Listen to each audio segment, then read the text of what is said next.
নিজের প্রিয় মানুষটাকে অনলাইনে দেখে মেসেজ না করার অনুভূতি বুঝো, মানে মেসেজ না করতে পারার অনুভূতি বুঝো। আমি বুঝি। আমার কথাগুলা একমাত্র তারাই বুঝবো যারা এই পরিস্থিতির শিকার হয়েছে। মানে দুইজনে অনলাইনে, কিন্তু কেউ কারে ভাই মেসেজ দেওয়ার অধিকার নাই। মানে প্রোফাইলে ঢুকে বা ইনবক্সে ঢুকে ঠিকই ঘুরে আসা যায় বা উপরের মেসেজগুলা পড়া যায়, কিন্তু তার মেসেজ দেওয়ার কোনো অধিকার নাই। এইটা যে কষ্টটা ভাই একমাত্র তারাই বুঝবো যারা এই পরিস্থিতির শিকার হয়েছে। আমি ভাই আমার নিজের অভিজ্ঞতা থেকে এই জিনিসটা শিখছি ভাই, দেখছি কতটা কষ্ট লাগে। মানে দুইজনে অনলাইন আছি কিন্তু কোনো অধিকার নাই, মানে অধিকারটা সে হারাই ফেলাইছে।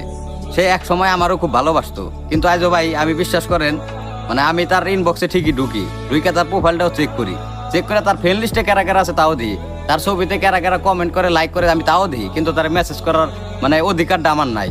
বা নিজের বিবেক থেকেও বাধা দেয় যে তুমি কারে মেসেজ করতেছো, মানে আমার বিবেক থেকে কয় যে তুমি কারে মেসেজ করতেছো, ওই তো আর তোমার না। মানে সে অনেক আগেই ভাই আমার ছেড়ে চলে গেছে গা।